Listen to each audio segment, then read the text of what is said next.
Hello viewers, இன்றைக்கி நாம் பார்க்க போகிற தலைப்பு என்னென்னா, 6ஆம் வகுப்பு தொகுதி 1லிருந்து முதல் பாடம் வரலாறு என்றால் என்ன என்ற பகுதியிலிருந்து முழு பாட விளக்கத்தையும் புக் பேக் கொஸ்டினையும் பார்க்க போகிறோம். இந்த பாடத்தில் என்ன சொல்லியிருக்காங்கன்னா, வரலாற்றில் பண்டைய காலத்தில் வரலாற்றில் என்னென்ன நிகழ்வுகள் நடந்துச்சு, எப்படி அதை நாங்கள் தெரிஞ்சுக்கிறோம், இந்த மாதிரி டீட்டெயில்ஸ் எல்லாம் இந்த பாடத்தில் விவரிச்சிருக்காங்க. அது வரலாறுனா என்னன்னா, ஃபஸ்ட்டு கடந்த கால நிகழ்வுகளின் வாழ்க்கை தொகுப்பு, கடந்த கால நிகழ்வுகளின் காலவரிசை பதிவு தான் வரலாறுன்னு சொல்கிறாங்க. இந்த வரலாற்று கால அளவிட எப்படி கணக்கிடுறாங்கன்னா, ஆண்டு மூலமாக கணக்கிடுறாங்க. எப்படின்னா, பொது ஆண்டு முன் பொது ஆண்டு பின்னு சொல்கிறாங்க.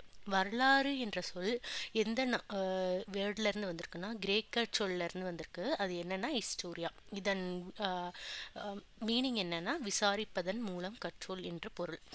வரலாற்று முன்கால சான்றுகள், வரலாற்றுக்கு முன் காலத்துக்கு சான்றுகள் என்னென்னா கற்கருவிகள்.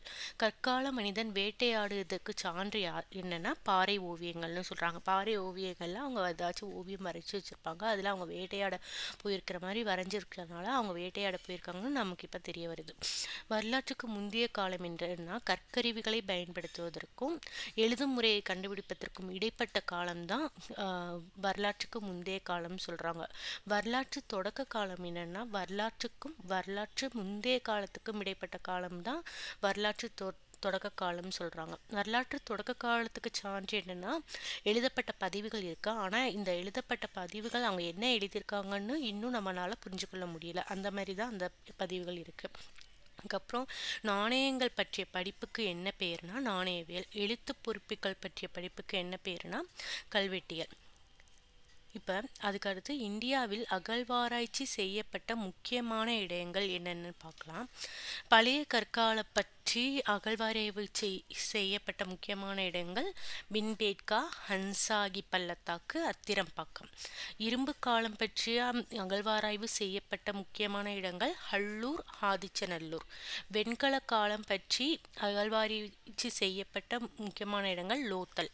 புதிய கற்காலம் பற்றிய அகழ்வாராய்வு செய்யப்பட்ட இடங்கள் மெஹர்கர், புர்ஜஹோம், கோல்டிவா, சிரெண்ட், பிரம்மகிரி, பையம்பள்ளி, டவோஜலி, ஹேடிங். இது கண்டிப்பாக கரெக்டாக படித்து வச்சுக்கோங்க. பொறுத்துகன்ற மாதிரி பொறுத்துக்க கொஸ்டின்லலாம் இந்த பிரிவு கேட்குறதுக்கு நிறைய வாய்ப்புகள் இருக்குது. அதுக்கப்புறம் வரலாற்று ஆதாரங்கள் எதன் மூலமாக நமக்கு தெரியுதுன்னா, ரெண்டு மூலமாக தெரியுது. ஒன்று என்னென்னா தொல்பொருள் சான்றுகள், மற்றும் இன்னொன்று என்னென்னா இலக்கிய சான்றுகள். தொல்பொருள் சான்றுகள் எது மூலமான தொல்பொருள் சான்றுகள் என்னென்னா நாணயங்கள், கைத்திறன் பொருட்கள், நினைவு சின்னங்கள், கல்வெட்டுகள். நாணயங்களுக்கு எடுத்துக்காட்டு பழைய காலத்தில் நாணயங்கள் நமக்கு இப்போ கிடைக்குதுல, அதுதான் பழங்கால நாணயங்கள் வச்சு நம்ம எத்தனை வருஷத்துக்கு முன்னாடி அதெல்லாம் கண்டுபிடிக்கிறோம் இல்லையா, அது நாணயங்களுக்கு எடுத்துக்காட்டு. கைத்திறன் பொருட்கள்னால் பானைகள் கிடைக்குது, பொம்மைகள் கிடைக்குது.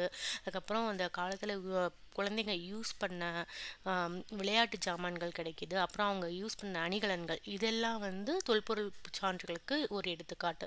அப்புறம் நினைவு சின்னங்கள் என்னென்னா அரண்மனைகள். இப்போ மதுரையில் இருக்கிற திருமணை நாயக்கர் மகள் அரண்மனைக்கு ஒரு எடுத்துக்காட்டு. கோட்டைகள் வேலூரில் இருக்கிற கோட்டை ஒரு எடுத்துக்காட்டு.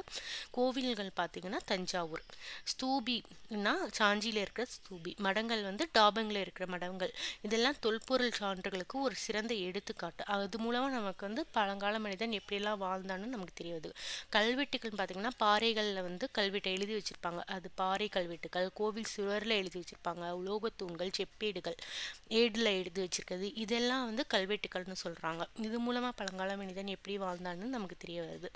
அப்புறம் இலக்கிய சான்றுகள் ரெண்டாக பிரிக்கிறாங்க. மதசார்பற்ற இலக்கியம், மதசார்புள்ள இலக்கியம்.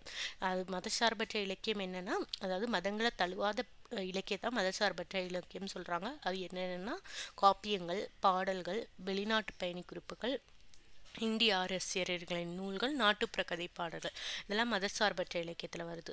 மத சார்புள்ள இலக்கியம் என்னென்னா இதிகாசங்கள். இதிகாசம்னாலே நமக்கு தெரியும், ராமாயணம், மகாபாரதம். பக்தி இலக்கியங்கள் பார்த்திங்கன்னா தேவாரம், திருவாசகம், நாளையர திவ்ய பிரந்தம், இதெல்லாம் பக்தி இலக்கியங்களில் வருது. இது மூலமாகவும் நமக்கு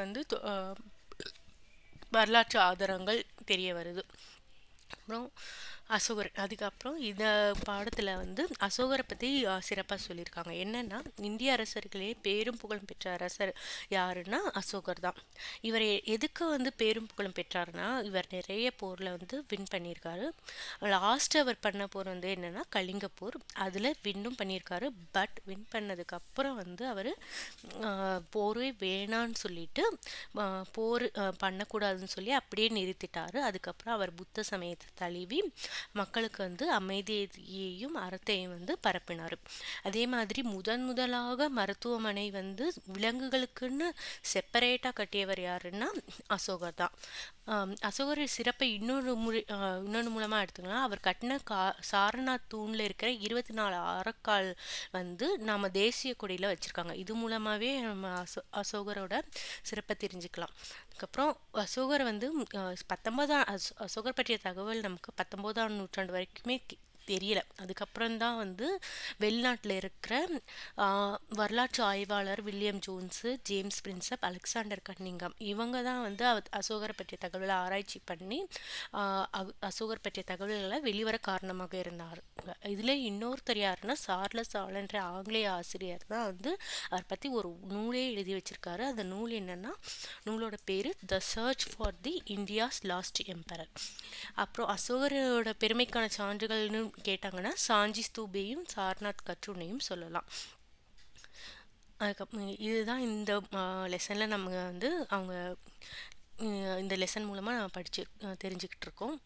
நெக்ஸ்ட்டு வந்து புக் பேக் கொஸ்டினில் என்னென்னா, நான் அப்படியே கொடுக்கல, புக் பேக் கொஸ்டினை சுருக்கமாக எழுதி கொடுத்துருக்கேன். உங்களுக்கு இது ஈஸியாக இருக்கும்னு நினைக்கிறேன்.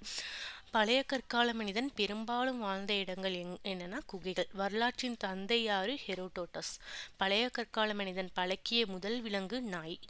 கல்வெட்டுக்கள் வந்து எதற்கு ஆதாரங்கள்னா தொல்பொருள் ஆதாரங்கள். அசோக சக்கரத்தில் எத்தனை ஆரக்கால்கள் இருக்குன்னா 24 ஆரக்கால்கள். பழங்கால மனிதன் உணவை சேகரிக்க பின்பற்றிய முறை என்னன்னா வேட்டையாடுதல். பழைய கற்கால மனிதன் வேட்டையாட செல்லும் போது உடன் அழைத்து சென்ற மிருகம் வந்து நாய். அகழாய்வு மூலம் தோண்டி எடுக்கப்பட்ட பொருட்கள் பாதுகாத்து வைக்கும் இடம் வந்து அருங்காட்சியகம். பழங்கால மனிதன் முதலில் பழக்கப்படுத்திய விலங்கு பூனை என்பது தவறான பதில். அவங்க பயன்படுத்திய முதல் விலங்கு நாய். பழங்கால மனிதன் குகைகளில் ஓவியங்களை பல வண்ணங்களில் வரைந்தான் என்பதும் தவறு. அதே மாதிரி பாறை ஓவியங்கள் எதுக்கு யூஸ் பண்ணனா, அவங்க எப்படியெல்லாம் வாழ்ந்தாங்க, எப்படி இருந்தாங்க அப்படின்னு தெரிஞ்சுக்கொள்கிறதுக்கு உதவுது. அசோகர் வந்து யாருன்னா மிகவும் புகழ்பெற்ற பேரரசர். எழுதப்பட்ட பதிவுகளுக்கு எடுத்துக்காட்டு வந்து செப்பேடுகள். மத சார்புள்ள இலக்கியத்துக்கு எடுத்துக்காட்டு வந்து தேவாரம். ஸோ இந்த லெசன் வந்து நாம் வந்து ஃபுல்லாக கவர் பண்ணியாச்சு. புக் பேக் கொஸ்டினும் கவர் பண்ணியாச்சு. இது உங்களுக்கு நல்லா புரிஞ்சிருக்கும்னு நினைக்கிறேன். நெக்ஸ்ட்டு வீடியோவில் நம்ம வந்து அடுத்த லெசன் பார்க்கலாம். அது வரைக்கும் நீங்கள் இதை படிச்சுட்டு இருக்காங்க. எல்லாருக்கும் all the best. Thanks. Bye.